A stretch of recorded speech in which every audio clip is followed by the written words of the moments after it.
اکثر انسان کا دل اپنی ناممکن دعاؤں پر بڑا بے چین رہتا ہے کہ وہ کیسے جان سکتا ہے کہ اللہ اس کی مانگی چیز پر راضی ہے یا نہیں۔ تو یاد رکھنا، جب اللہ کسی کی دعا پر راضی ہونے لگتا ہے تو اچانک اس سے کچھ چیزیں بھی ظاہر کرتا ہے۔ میرے اللہ کا قرآن تو خود اس بات کی وضاحت کر رہا ہے کہ وہ کن سے راضی ہوتا ہے اور کن لوگوں کی دعاؤں کو قبول کرتا ہے۔ تو سنو، اللہ تعالیٰ فرماتا ہے، اور جو لوگ خوف اور امید کے ساتھ اللہ کو پکارتے ہیں وہی لوگ اللہ کے محسن ہیں، اور بے شک اللہ کی رحمت محسنوں کے ساتھ ہے، اور تم کچھ بھی نہیں چاہ سکتے مگر وہ جو اللہ کو منظور ہو، اور بے شک اللہ جاننے والا اور حکمت والا ہے، اور وہ جس چیز کو چاہتا ہے اپنی رحمت میں داخل کر لیتا ہے۔ اور اگر آج تمہاری زندگی میں کچھ ایسا ہو رہا ہے جو تمہیں تکلیف میں ڈالے ہوئے ہیں، کسی پسندیدہ چیز کا نہ ملنا تمہیں بے سکون رکھتا ہے، تو سنو، میرا اللہ مسلسل تمہیں یاد دہانی کرواتا ہے کہ ایک شے جس کو تم پسند کرتے ہو تمہارے لیے پسندیدہ ہے، اور وہی تمہیں اپنے حق میں بہترین لگ رہی ہے، مگر در حقیقت تم اللہ کی مشیت جب اور وہ وقت جب سلمہ رضی اللہ عنہا اپنی شوہر کی شہادت کے بعد شدید غم سے نڈال تھیں، اور بہترین ہم سفر کو کھونے کا دکھ انہیں بے چین کیے رکھتا تھا، مگر اس وقت انہوں نے اپنے رب سے یہ دعا کی کہ اے اللہ، مجھے مصیبت سے نجات عطا فرما،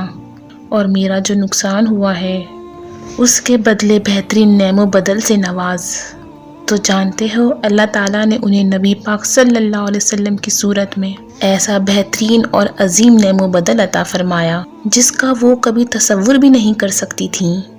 بے شک میرے رب کی عطائیں ہمارے گمان و بیان سے باہر ہوتی ہیں۔ تو تم بھی اپنے غم کے اندھیروں کا علاج یقین کی روشنی سے کرو گے نا، تو بہت جلد تمہاری گھٹن زدہ زندگی بھی تازہ ہوا کا جھونکا ضرور آئے گا جو تمہارے غم کے طویل سجدوں کو مختصر کر دے گا۔ اور اگر تمہیں ایسا لگتا ہے کہ اللہ تمہاری دعا قبول کیوں نہیں کر رہا، تو سنو، اللہ کا تم سے کچھ چھین لینا ہرگز مقصود نہیں تھا۔ وہ صرف اور صرف تمہیں کھو دینے کے خوف اور پا لینے کی لالچ میں آزاد کر کے ایک مضبوط انسان بنانا چاہتا تھا۔ اور جو کچھ اللہ تمہیں دینا چاہتا ہے وہ کسی کا زور نہیں کہ تم سے چھین سکے، مگر تم کچھ چیزوں کو سمجھ نہیں پاتے۔ یاد رکھو، تمہارے محسوسات کا دائرہ اس عظیم کائنات کی وسعت کے مقابلے میں وہ نسبت بھی نہیں رکھتا جو سمندر کے مقابلے میں قطرے کی نسبت ہوتی ہے۔ قرآن خود کہتا ہے کہ اللہ کا وعدہ تو پورا ہو کر ہی رہتا ہے، اور یہ ایک نصیحت ہے، اب جس کا جی چاہے اپنے رب کی طرف جانے کا رستہ اختیار کر لے۔ اور اگر تم چاہتے ہو کہ اللہ تمہاری ناممکن دعا پر راضی ہو جائے تو یہ دو باتیں ضرور جان لو۔ یاد رکھو، اگر اس زمین کے سفر میں کوئی چیز آسمانی ہے تو وہ محبت ہے کہ جب وہ تمہارا امید بھرا ہوا ایک آنسو رب کی محبت کے سمندر میں گرتا ہے تو لہروں میں سرگوشیاں پیدا ہو جاتی ہیں، اور پھر رب کی رحمت کا جوش تمہارے لیے وہ انجانے در کھولتا ہے جو تمہارے وہم و گمان میں بھی نہیں ہوتے، کیونکہ مقدر کی تقسیم تو اسی وقت بدل جایا کرتی ہے جب ٹوٹے دل اللہ کی بارگاہ میں